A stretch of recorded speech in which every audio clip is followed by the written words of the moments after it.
Welcome to exclusive field report. Telangana హైకోర్టులో కేసీఆర్ హరీష్ రావుకు vote లభించింది. జస్టిస్ ఘోష్ కమిషన్ సంబంధించి దాఖలైన పిటిషన్లపై తెలంగాణ హైకోర్టు తీర్పు ఇచ్చింది. జస్టిస్ ఘోష్ కమిషన్ ఎలాంటి నిబంధనలు పాటించలేదని కోర్టు స్పష్టం చేసింది. నివేదిక ఆధారంగా ఎలాంటి చర్యలు చేపట్టవద్దని ఆదేశించింది. పూర్తి సమాచారం ఫీల్డ్ మా కరెస్పాండెంట్ చందు జరుగుతున్నారు. చందు, ఇంకా కోర్టు ఏమని చెప్పింది? కోర్టు తీర్పుకు సంబంధించి పార్టీ నేతలు ఎవరి రెస్పాన్స్ ఎలా ఉంది?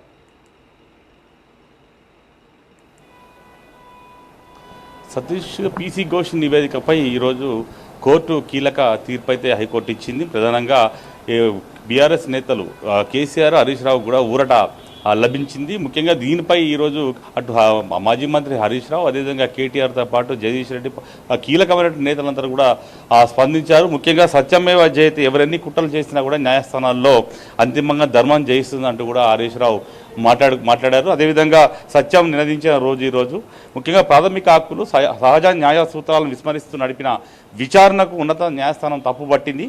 వ్యక్తిగత ప్రతిష్టకు భంగం కలిగేలా కమిషన్ చేసిన వ్యాఖ్యలు చెల్లవు అంటూ కూడా హరీష్ రావు చెప్పుకొచ్చారు. ఈ నివేదిక ఆధారంగా ఎలాంటి చర్యలు తీసుకోరాదని కూడా హైకోర్టు స్పష్టం చేసింది.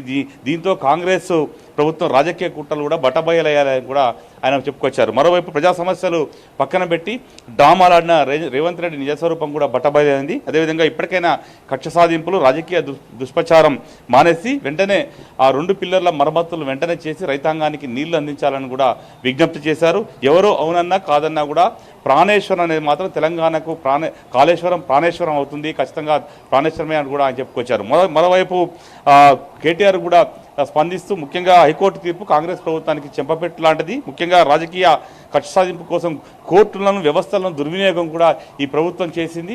ముఖ్యంగా ఇప్పటికైనా రాజకీయ కుట్రలు పక్కన పెట్టి రైతాంగం కోసం పనిచేయండి అంటూ కూడా ఆయన హితవు పలికారు. 2 నెలలుగా కల్పతరువు లాంటి కాళేశ్వరం ప్రాజెక్టును పండబెట్టి రైతులకు నీరందకుండా చేశారంటూ కూడా దుయ్యబట్టారు. మరోవైపు ఇప్పటికే ఈ విషయంలో రేవంత్ రెడ్డి ఖచ్చితంగా ముక్కు నెలకు రాసి క్షమాపణ చెప్పాలని కూడా కేటీఆర్ డిమాండ్ చేశారు. ముఖ్యంగా అది పీసీ ఘోష్ కమిషన్ కాదు, అది పీసీసీ నివేదిక అంటూ కూడా ఆయన ఎద్దేవా చేసిన పరిస్థితి కనిపించింది. ముఖ్యంగా చూసినట్టయితే భారత రాజ్యాంగానికి, చట్టాలకు విరుద్ధంగా ఎవరు వ్యవహరించినా దేశంలో గౌరవ న్యాయస్థానాలు చూస్తూ కూడా ఊరుకో అంటూ కూడా ఆయన చెప్పుకొచ్చారు. ఇలా మొత్తంగా చూసినట్టయితే బీఆర్ఎస్ పార్టీకి సంబంధించినటువంటి మాజీ మంత్రులు, కీలక నేతలందరూ కూడా స్పందించారు. ముఖ్యంగా తెలంగాణ భవన్లో ఈ తీర్పును హర్షిస్తూ కూడా బాణసంచా కాల్చారు, స్వీట్లు పంచిపెట్టుకున్నారు. మొత్తంగా జిల్లాల్లో కూడా బీఆర్ఎస్ పార్టీ కార్యకర్త నేతలందరూ కూడా హర్షాతిరేకాలు కూడా వ్యక్తం చేసిన పరిస్థితి అయితే కనిపించింది. ముఖ్యంగా కాంగ్రెస్ ప్రభుత్వం కుట్రపూరితంగానే ఈ కేసులు పెట్టింది. ముఖ్యంగా ఈ పీసీ నివేదికలు అంటూ కమిషన్ని వేసి కేసీఆర్ను బదనాం చేయడమే లక్ష్యంగా కూడా